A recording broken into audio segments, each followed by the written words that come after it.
ఇక్కడేం చేస్తున్నావు అని మళ్ళీ అడిగాను నేను. దానికా తాత చెప్పిన సమాధానం విని నా మనస్సు చలించిపోయింది. ఏం లేదు బాబూ అని తాత నెమ్మదిగా నవ్వుతూ అన్నాడు. ఈ హాస్పిటల్లో రోజూ చాలామంది ఒంటరిగా వచ్చి వైద్యం చేయించుకుంటూ ఉంటారు. కొంతమందికి చూడ్డానికి వాళ్లకు కావాల్సిన వాళ్ళు ఎవ్వరూ ఉండరు. కొంతమందికి మాట్లాడ్డానికి ఎవ్వరూ ఉండరు. నేను లోపలికి వెళ్ళి ఏమీ చేయలేను కాబట్టి బయట కూర్చునే ఉంటాను. ఎవరైనా ఏడుస్తూ బయటకొస్తే భయపడకుడాయనా, అంతా మంచే జరుగుతుంది అని ఓదారుస్తూ ఉంటాను. ఎవరైనా ఆగి ఇక్కడ కూర్చుంటే 2 మాటలు మాట్లాడి ధైర్యం ఇవ్వడానికి ప్రయత్నం చేస్తుంటాను. నా భార్య ఇదే హాస్పిటల్లో చనిపోయింది బాబూ. ఆమెకి చివరి రోజుల్లో నాతో మాట్లాడ్డానికి ఎవ్వరూ లేరు.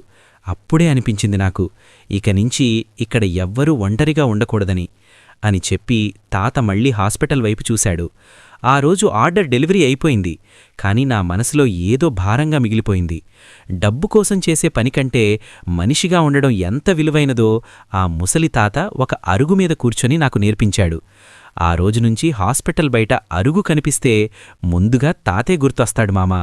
మన ప్రపంచంలో ఇంకా మనుషులున్నారని గుర్తుచేసే ఒక నిశ్శబ్దమైన దేవుడులాగా.